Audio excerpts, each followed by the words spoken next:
Hello बच्चों, आज हम स्टार्ट करने वाले हैं एक्सरसाइज 10 सर्कल। सर्कल यानी कि वृत्त। हमारे चैनल पर जितने भी चैप्टर हमने करवा रखे हैं उसके भी आपको लिंक डिस्क्रिप्शन बॉक्स में मिल जाएंगे। स्टार्ट करने से पहले अभी के अभी चैनल को सब्सक्राइब कर दो, वीडियो को लाइक कर दो, क्योंकि बाद में आप भूल जाते, और शेयर करना तो बिल्कुल भी नहीं भूलना है ना, क्योंकि सभी बच्चों को इस वीडियो का फायदा मिलना चाहिए। क्योंकि हम करवाने वाले हैं जीरो से हीरो मेथड। कौन सा मेथड? जीरो से हीरो। आपको सर्कल में चाहे कुछ ना आता हो, फिर भी आज की क्लास के बाद आपको ये पता चल जाएगा कि आप भी किसी से कम नहीं हो। स्टार्ट करते हैं। देखो, सबसे पहले बेसिक कॉन्सेप्ट स्टार्ट करेंगे, है ना। अब जैसे हमें बोला गया कि सर्कल, है ना, जिसको हम वृत्त कहते हैं। क्या है वृत्त, है ना। हमने बोला हमें पता है सर्कल है ना, आपको पता है सर्कल है, पर इसको आप डिफाइन कैसे करोगे? सिंपल सी बात है। हमारे पास एक धागा है, हमने क्या करा, हमने एक सेंटर पॉइंट पकड़ लिया। क्या पकड़ लिया? एक सेंटर पॉइंट पकड़ लिया। अब हम क्या करेंगे, जैसे हमारे पास धागा है, उस सेंटर पॉइंट में हम एक धागा पकड़ेंगे, है ना, और उस सेंटर पॉइंट से हम पूरा इसको पूरा घुमा देंगे। क्या कर देंगे? पूरा घुमा देंगे। और जो संरचना बनेगी, है ना, सेंटर पॉइंट से धागा पकड़े जो हम इसका राउंड एंड शेप घुमाएंगे, जो संरचना बनेगी वही सर्कल है। क्या है? वही सर्कल है, वही वृत्त है। अब देखो, जानने वाली बात क्या है, हमने क्या पकड़ा था सबसे पहले? बिंदु, जिसको हम सेंटर पॉइंट या फिर केंद्र बिंदु कहते हैं, है ना। केंद्र बिंदु हमारे पास। अब केंद्र बिंदु से पकड़ के जो हमने रेखा खींची है ना, जो ये स्ट्रक्चर बना है, इस रेखा को क्या बोलेंगे हम? इसको बोलेंगे हम परिधि। क्या बोलेंगे? परिधि। आपने सुना होगा कि वृत्त की परिधि का सूत्र बताओ, वृत्त का क्षेत्रफल का सूत्र बताओ, सुने होंगे ना आपने। बस वही ये वाली परिधि है। ठीक है, हमने क्या सीखा? हमने सीखा केंद्र बिंदु। केंद्र बिंदु के चारों ओर हमने एक धागा पकड़ा, उसे सर्कल एक शेप बनाया, जो क्या बना? राउंड एंड राउंड सर्कल बना, है ना। और इस सर्कल वाले स्ट्रक्चर को हम क्या बोलते हैं? आउटसाइड परिधि बोलते हैं। हमने केंद्र बिंदु देखा, परिधि देखी। अब देखो, अब दूसरा पॉइंट क्या देखेंगे, जैसे कि, है ना, केंद्र बिंदु, परिधि। अब मैं क्या करता हूं, अब एक इस केंद्र बिंदु से, है ना, इसको हमने एक नाम दे दिया ओ। क्या नाम दे दिया इसको? हमने ओ नाम दे दिया। इस केंद्र बिंदु से मैं कोई भी एक रेखा वृत्त की परिधि को टच करता हूं। क्या करता हूं? केंद्र से वृत्त की परिधि को एक रेखा जो मैं टच करता हूं, इस रेखा को हम क्या बोलेंगे? इस रेखा को हम बोलेंगे त्रिज्या। सुना होगा ना आपने, इस रेखा को हम त्रिज्या बोलेंगे। क्या बोलेंगे? त्रिज्या बोलेंगे। तो हमने देखो, वो हमारा सेंटर था, रेखा बनी, तो जिस पॉइंट में बनी है ना, हमने उसको नाम दे दिया पी। क्या नाम दे दिया हमने उसको? पी नाम दे दिया। चलो, हमारे पास क्या आ गया? सेंटर पॉइंट आ गया। किसका? सर्कल का। सर्कल की सर्कमफ्रेंस यानी कि परिधि आ गई, फिर उसकी त्रिज्या आ गई, जिसको हम आर से डिनोट करते हैं, है ना। परिधि को हम सी से डिनोट करते हैं। अब उसके बाद देखना, अब क्या है कि ये क्या है? त्रिज्या जो है को सेंटर से लेके परिधि तक है। अगर मैं क्या करता हूं, मैं इस रेखा को सेम यहां तक मिला दूं, है ना, सेम यहां तक मिला है, तो क्या हो गया? इस वृत्त के दो पार्ट हो गए। क्या हो गए? दो पार्ट हो गए। यानी कि जो रेखा वृत्त को दो भागों में विभाजित करे, वो वृत्त का व्यास कहलाता है। क्या कहलाता है? व्यास कहलाता है। तो हमने देखो, इसको हमने नाम दिया ओ, इसको हमने दिया पी, यहाँ बिंदु टच हमने इसको दे दिया क्यू, है ना। तो अब यहाँ देखना कि हमारा सेंटर पॉइंट क्या था। यहाँ देखो, हमारा वृत्त का जो सेंटर पॉइंट यानी जो केंद्र बिंदु था वो था ओ। समझ में आई बात? उसके बाद जो रेडियस थी यानी जो त्रिज्या थी हमारी, वो क्या थी? O P. क्या थी? ओ पी हमारी त्रिज्या थी। हमने क्या बताया कि हमारी त्रिज्या क्या है? ओ पी है। उसके बाद जो व्यास है ना, जिसको हम डायमीटर यानी डी से डिनोट करते हैं, डी क्या आ गया हमारे पास? डी आ गया हमारे पास क्यू पी। क्या आ गया? क्यू पी हमारे पास व्यास आ गया, है ना। जो वृत्त की परिधि है जिसको सी बोलते हैं, वो तो हमारे पास पूरा सर्कमफ्रेंस है ही, है ना। अब हमारे पास क्या बच गया, देखो त्रिज्या आ गई, व्यास भी आ गया, परिधि भी है।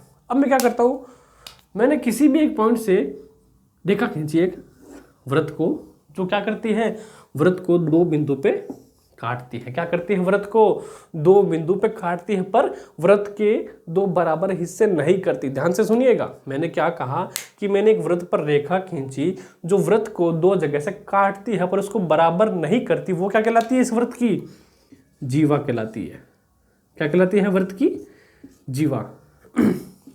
समझ में आया। और जीवा के साथ साथ जो इसका दूसरा नाम है वो हम क्या कहेंगे, छेदक रेखा। क्या करेंगे, क्या कहेंगे इसको, छेदक रेखा। छेदक रेखा क्यों करते कहेंगे भाई, क्योंकि ये वृत्त को काटती है। क्या करती है, वृत्त को काटती है। ये मैंने काटा तो ये क्या हो गया, ये वृत्त की एक छेदक रेखा हो गई, है ना। क्या हो गई, छेदक रेखा, और जीवा भी हम इसको कह सकते हैं। समझ में आया।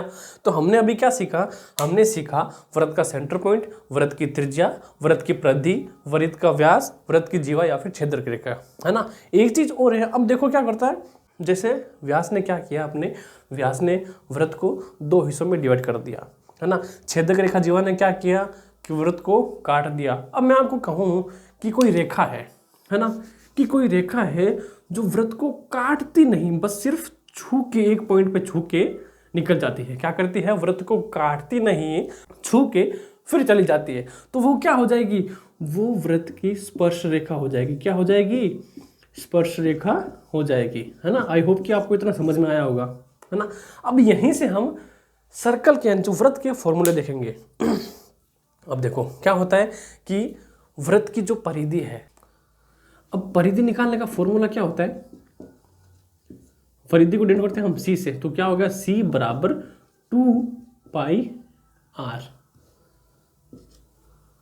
है ना। क्या है, वृत्त की परिधि का फॉर्मूला है 2πr, जिसमें पाई का वैल्यू आपको पता है कि आपको क्या लेनी है, 22/7। जब तक आपको कहा ना जाए पाई की वैल्यू के लिए, आपको हमेशा 22/7 ही लेनी है ना। और ये पता होना चाहिए कि पाई की वैल्यू जो 22/7 है वो एक अपरिमेय संख्या, क्या है, एक अपरिमेय संख्या है। अब आप बोलोगे सर कैसे, है ना, क्योंकि परिमेय संख्या क्या होते हैं, रेशनल नंबर p/q की फॉर्म में होते हैं, जबकि ये क्या है, ये p/q की फॉर्म में है ना। डाउट आएगा तो देखो इसका सॉल्यूशन क्या है, इसका आंसर क्या है कि जो इसकी वैल्यू आएगी ना 3.14 वो कंटिन्यू चलती रहेगी। क्या रहेगी, जो इसका वैल्यू आएगी वो कंटिन्यू चलती रहेगी, जो कि एक अशांत आवर्ती है। कौन सी है, अशांत आवर्ती है, इसी कारण इसको अपरिमेय संख्या में डिनोट किया गया है। आई होप कि आपको समझ में आया होगा, है ना। इसीलिए इसको हम अपरिमेय संख्या कहते हैं, ना कि परिमेय संख्या, जबकि एक p/q की फॉर्म में है। समझ रहे हो, ठीक है, यहाँ तक समझ में आया। अब देखो हमने क्या क्या सीखा, हम रिवाइज कर लेते हैं, है ना। हमारे पास एक केंद्र बिंदु था, उस पर हमने एक सर्कल बनाया, है ना। सर्कल बनाया जो हाफ डिवाइड करती है ना, जो आधी रेखा केंद्र से लेकर वृत्त की परिधि तक, वो कहलाएगी त्रिज्या। क्या कहलाएगी, त्रिज्या, ठीक है। और जो वृत्त को दो भागों में डिवाइड करती है वो कहलाते हैं वृत्त का व्यास, है ना। और जो वृत्त को दो जगह से काटती है, जिसको हम छेदक रेखा भी कहते हैं, क्या कहते हैं, छेदक रेखा कहते हैं। और जो वृत्त को सिर्फ छूकर निकल जाती है, क्या करती है, एक बिंदु पे सिर्फ छूकर निकल जाती है, वो वृत्त की क्या हो जाएगी, स्पर्श रेखा हो जाएगी। क्या हो जाएगी, वृत्त की स्पर्श रेखा हो जाएगी। एक बात आपको ध्यान रखनी है, नोट डाल के लिख लेना। क्या लिख लेना, नोट डाल के लिख लेना। क्या लिखनी है कि वृत्त के, है ना, एक बिंदु पर, क्या लिखा है मैंने, कि वृत्त के एक बिंदु पर केवल एक और केवल एक ही स्पर्श रेखा खींची जा सकती है। समझ में आया कि भैया मैंने कहा है ना, क्या कहा है कि मैंने कहा है कि वृत्त के एक बिंदु पर, है ना, केवल एक ही स्पर्श रेखा खींची जा सकती है। इसको प्रूफ कैसे करेंगे, देखो ये वृत्त है हमारे पास, वृत्त आया। अब मैंने कहा वृत्त के किसी एक बिंदु पर, ये एक बिंदु है, स्पर्शरेखा की खास बात क्या है, वो सिर्फ एक ही बिंदु पर काटती है ना। क्वेश्चन मेरा क्या है, मैंने क्या बोला है कि वृत्त के एक बिंदु पर केवल एक और एक ही स्पर्शरेखा खींची जा सकती है। खींच के ट्राई कर लेते हैं। अब देखो एक स्पर्शरेखा तो हमने ये खींच दी, अब दूसरी खींचो, ये ऐसे खींच दी, क्या करेगी ये, अब देखो इसने वृत्त को दो भागों में बांट दिया है, ये खींची इसने भी काटा, ये खींची इसने भी काटा, ये खींची इसने भी काटा और ये खींची इसने भी काटा, यानी एक के अलावा हम जो भी स्पर्शरेखा खींचेंगे वो वृत्त को क्या करेगी, दो जगह से काटती चली जाएगी। और जैसे ही वृत्त को दो हिस्सों में या फिर दो जगहों पर काटा है ना, वो कौन सी, वो छेदक रेखा हो जाएगी। क्या हो जाएगी, छेदक रेखा हो जाएगी। भाई साहब समझ में आया, इसलिए स्पेशल नोट है, ध्यान रखना आपके क्वेश्चन में आएगा। उसके बाद सपोज दैट ये हमारे पास सर्कल है ना, थोड़ा अंडा बन गया है। क्या करता हूँ मैं वृत्त के स्टार्टिंग पॉइंट पर एक स्पर्शरेखा खींचता हूँ, है ना, और वृत्त के इस एंड पॉइंट पर एक स्पर्शरेखा खींचता हूँ, है ना। तो ध्यान से देखना कि ये दोनों रेखाएं एक दूसरे की क्या हो जाएगी, समांतर हो जाएगी। क्या हो जाएगी, रेखा समांतर हो जाएगी। इसका मतलब ये है कि दो स्पर्श रेखा, क्या है कि दो स्पर्श रेखा एक वृत्त पर आपस में क्या होगी, समांतर होंगी। क्या होंगी, समांतर होंगी। समझ में आया है ना, क्योंकि स्पर्श रेखा की खास बात क्या है, सिर्फ टच होकर निकलती है। तो टच होकर निकलेगी तो कोई भी दो स्पर्श रेखा आपस में क्या होगी, हमेशा समांतर होंगी। चलो ये स्पर्श रेखा हमने हटा दी, है ना, ये खींच ली मैंने, ये खींच ली, यानी सिर्फ दो ही समांतर रेखा आपस में होगी। अगर मैं एक तीसरी खींच देता हूँ पास में, है ना, तो मुझे इसे समांतर करने के लिए क्या करना पड़ेगा, तीसरी रेखा एक और खींचनी पड़ेगी, है ना। यानी कि एक वृत्त पर केवल दो ही स्पर्श रेखा समांतर होंगी। समझ में आया, ये आगे पे क्वेश्चन में आने वाला है। अब देखो दूसरी बात कि जैसे ये वृत्त है ना, वृत्त है, ये केंद्र बिंदु है ना। अब केंद्र बिंदु से हमने कोई रेखा खींची, है ना, वो किस बिंदु पे मिलाती है, सपोज दैट कि ये केंद्र O हो गया, ये बिंदु P हो गया, है ना। अब मैं क्या करता हूँ, मैं P बिंदु से टच होकर स्पर्शरेखा निकालता हूँ जिसका नाम है Q और R। क्या निकाली है मैंने, ध्यान से देखना कि मैंने एक वृत्त खींचा जिसके केंद्र से हमने एक रेखा खींची बिंदु P तक, यानी जो वृत्त की परिधि को टच करती है, और इसी P से एक स्पर्श रेखा गुजरती है PR, है ना। तो इसको क्या सिद्ध होता है, इस पर सिद्ध होएगा कि क्या है, जो P रेखा है वो PR पर क्या है, लंब है, यानी जो OP रेखा है वो PR पर लंब है। क्या है, जो OP रेखा है वो लंब है किस पे, PR पे। क्या है, लंब है PR पे। तो इसका मतलब क्या होता है, इट मीन्स कि ये कोण क्या होगा, 90 डिग्री। ये क्या कोण क्या होगा, ये 90 डिग्री का होगा। इट मीन्स ये भी 90 डिग्री का होगा, है ना। लंब का मतलब क्या होता है, लंब का मतलब अगर किसी रेखा को दूसरी रेखा पर लंब है, इट मीन्स वो 90 डिग्री का कोण मैनेज करती है ना। इट मीन्स कि ये क्या है, ये 90 डिग्री का कोण बन जाएगा, है ना। अब करते हैं फॉर्मूले की बात। एक केंद्र बिंदु है यहाँ, है ना, हमने वृत्त बना लिया। क्या बना लिया, हमने वृत्त बना लिया जो कि एक अंडा बन चुका है ना। अब मुझे क्या करना है, मुझे ये वृत्त की परिधि जो है ना, इसका मान ज्ञात करना है ना। तो देखो वृत्त की परिधि ज्ञात करने का जो फॉर्मूला है वो मैंने आपको अभी बताया। किससे डिनोट करते हैं परिधि को, C से, यानी कि सर्कमस्टेंस करते हैं, है ना। तो C = 2πr, इसका फॉर्मूला हो जाएगा, किसका हो जाएगा, परिधि का फॉर्मूला हो जाएगा। डन है। अब देखो इसी बिंदु से मैंने एक त्रिज्या खींची ना, क्या खींची, एक त्रिज्या। तो OP क्या हो गई, त्रिज्या हो गई, है ना।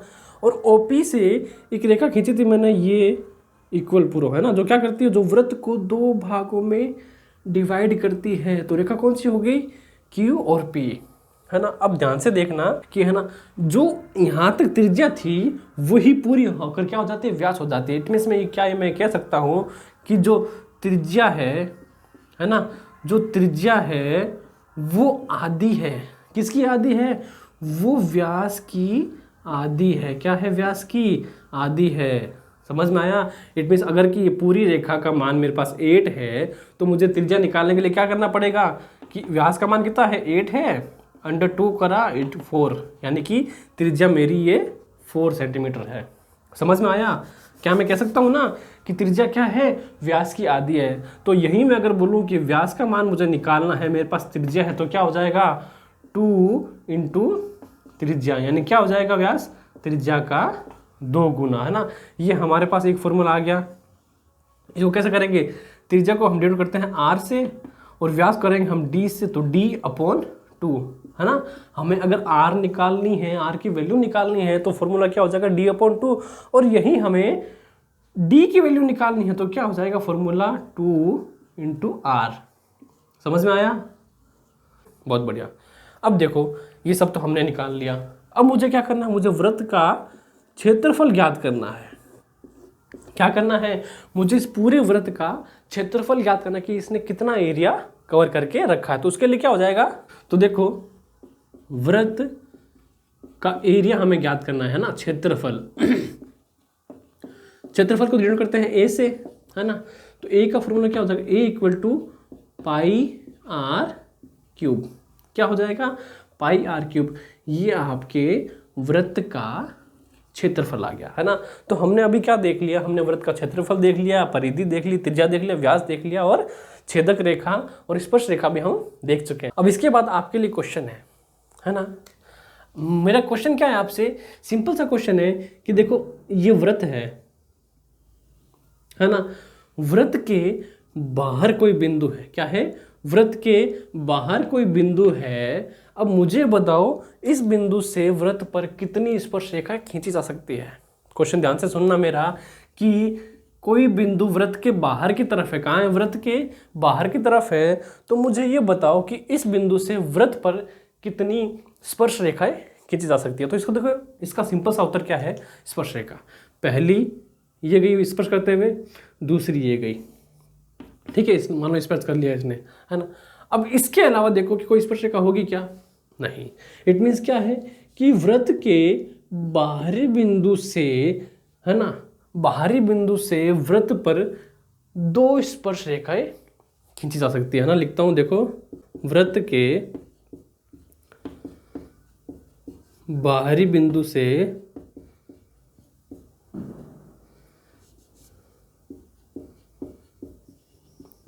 वृत्त पर 2 स्पर्श रेखा खींची जा सकती है। समझ में आया कॉन्सेप्ट, समझ में आया ना, है ना। अब ये बिंदु क्या है, वृत्त के बाहर है ना। तो अब मैं ये बोल रहा हूं कि ये बिंदु क्या है, अब वृत्त के अंदर आ गया। अब बताओ, है ना, अब ये बिंदु वृत्त के अंदर है। अब बताओ इसमें कितनी स्पर्श रेखा खींची जाएगी, है ना।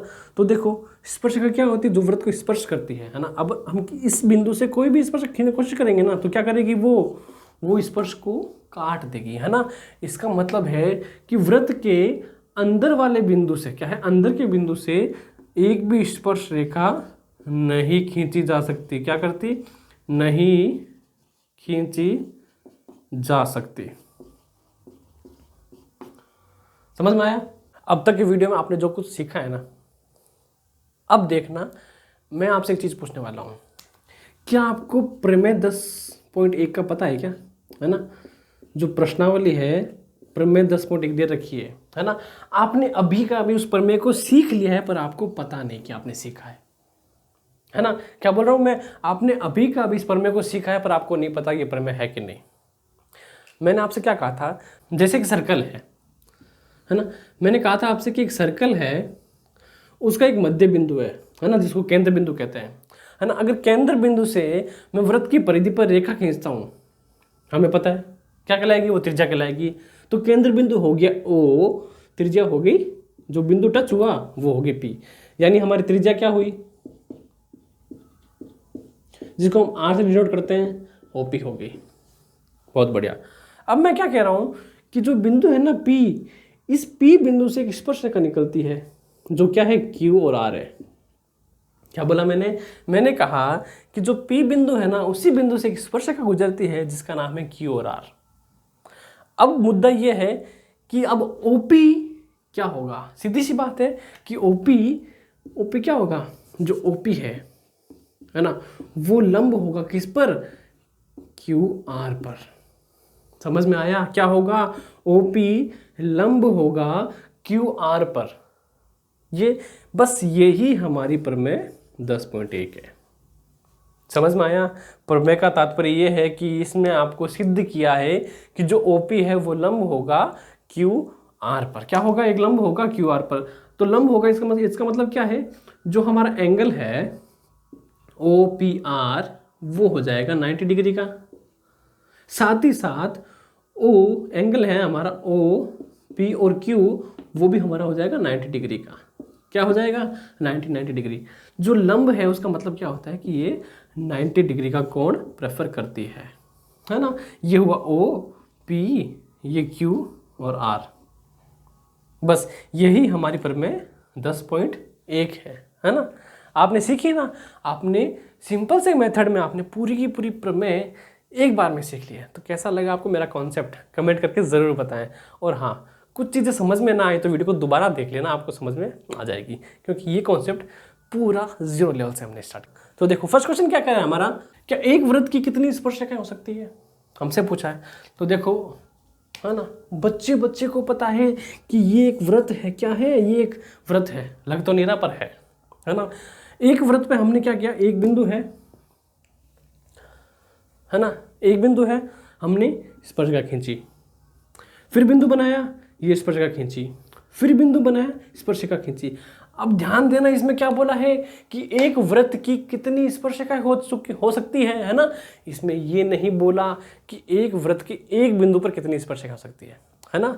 जैसा कि हमें पता है एक बिंदु पर सिर्फ एक ही हो सकती है, पर एक पूरे वृत्त पर बहुत सारी स्पर्शिकाएं हो सकती है।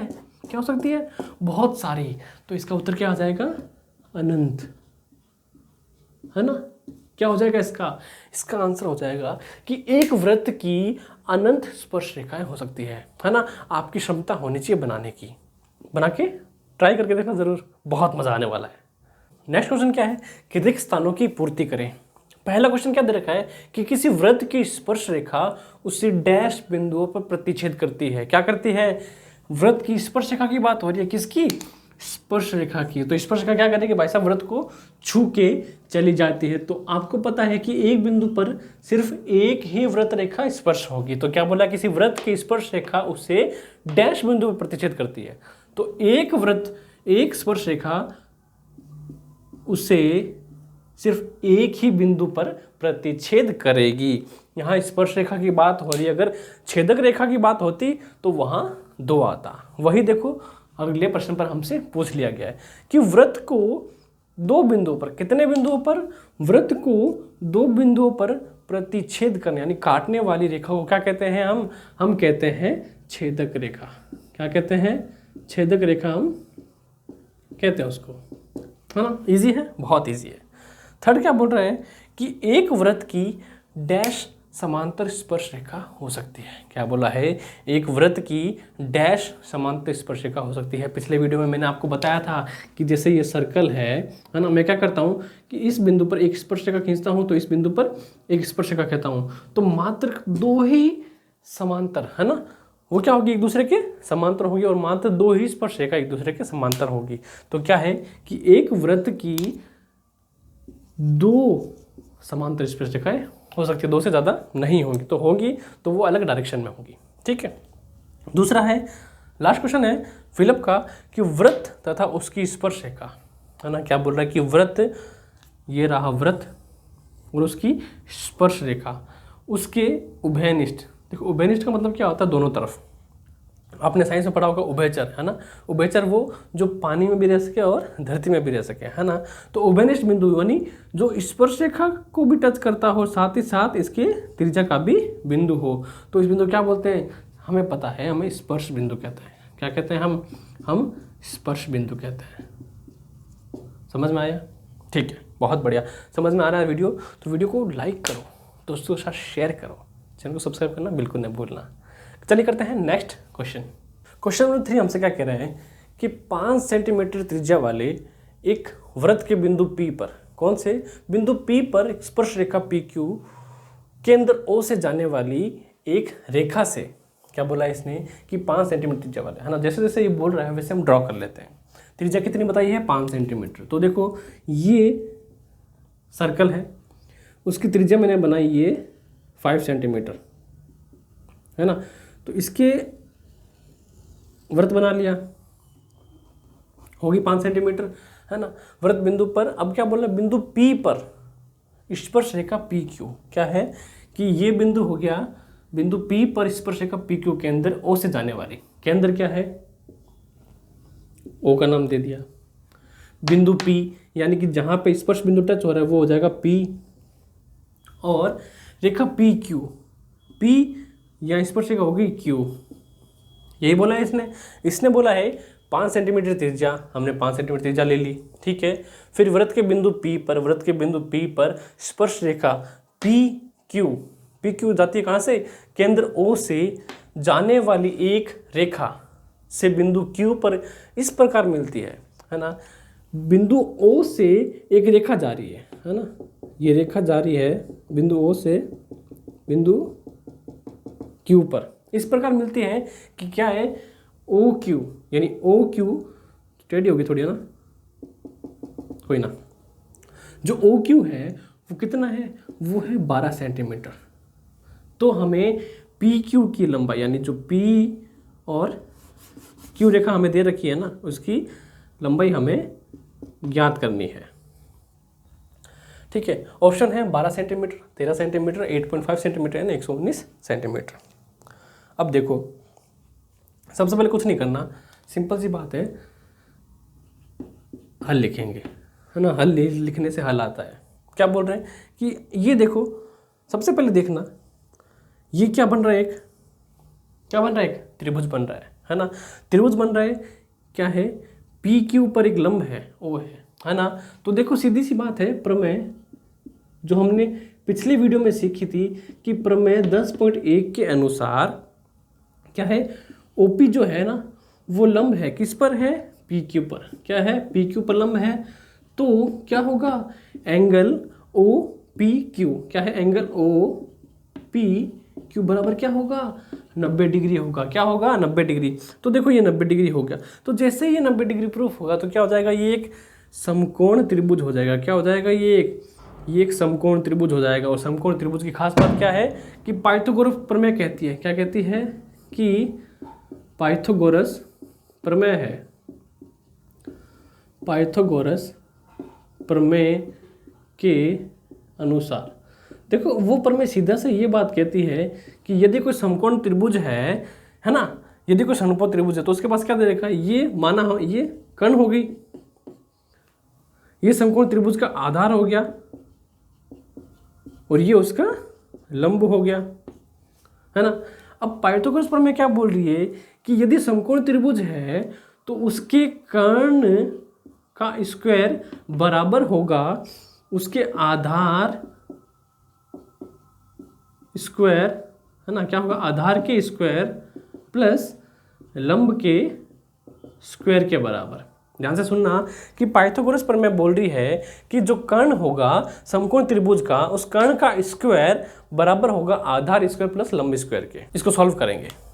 देखो कर्ण क्या दे रखी है, 12 सेंटीमीटर दे रखी है, ये 12 सेंटीमीटर क्या हो गया, स्क्वायर हो गया। आधार क्या है, हमें आधार याद करना है, तो हमें आधार का a मान लिया स्क्वायर, प्लस लंब क्या है, लंब हमें 5 सेंटीमीटर दे रखा है। क्या दे रखा है, 5 सेंटीमीटर दे रखा है, तो इसका स्क्वायर हो जाएगा 12 का स्क्वायर कितना होता है, 144 बराबर क्या है, बराबर 1 का स्क्वायर हमें याद करना है और 5 का स्क्वायर होता है 25। तो क्या करता हूँ मैं, इस 25 को इधर ले आता हूँ। क्या ले आता हूँ, इधर ले आता हूँ। तो 144, 25 का प्लस है, इस तरफ क्या हो जाएगा, माइनस का हो जाएगा, 125 बराबर a का स्क्वायर। तो देखो 144 में, सॉरी 125 नहीं, सिर्फ 25 है, जाएगा तो 119 बचेगा, बराबर क्या है, a का स्क्वायर है। अब a का स्क्वायर हमें ज्ञात नहीं, हमें सिर्फ a चाहिए। तो जैसे स्क्वायर हटेगा तो ये अंडर रूट आ जाएगा, वर्गमूल आ जाएगा 119 बराबर a। तो हमारे पास आधार क्या आ गया, हमारे पास आधार आ गया भाई साहब अंडर रूट 119। क्या आ गया, अंडर रूट 119। तो ऑप्शन डी हमारा करेक्ट हो जाएगा, है ना। तो ये था सिंपल सा सॉल्यूशन। आई होप कि आपको वीडियो पूरी समझ में आई होगी एंड हाँ अच्छी लगी होगी। तो अगर आपको वीडियो अच्छा लगा तो क्या करना है, आपको अपने चैनल को सब्सक्राइब कर देना है, कमेंट करना है कि कैसा लगा और भविष्य में आप कैसी वीडियो की कामना करते हैं। लाइक करना है और दोस्तों के साथ शेयर कर देना है। फिर मिलते हैं नेक्स्ट वीडियो में। सी यू सून।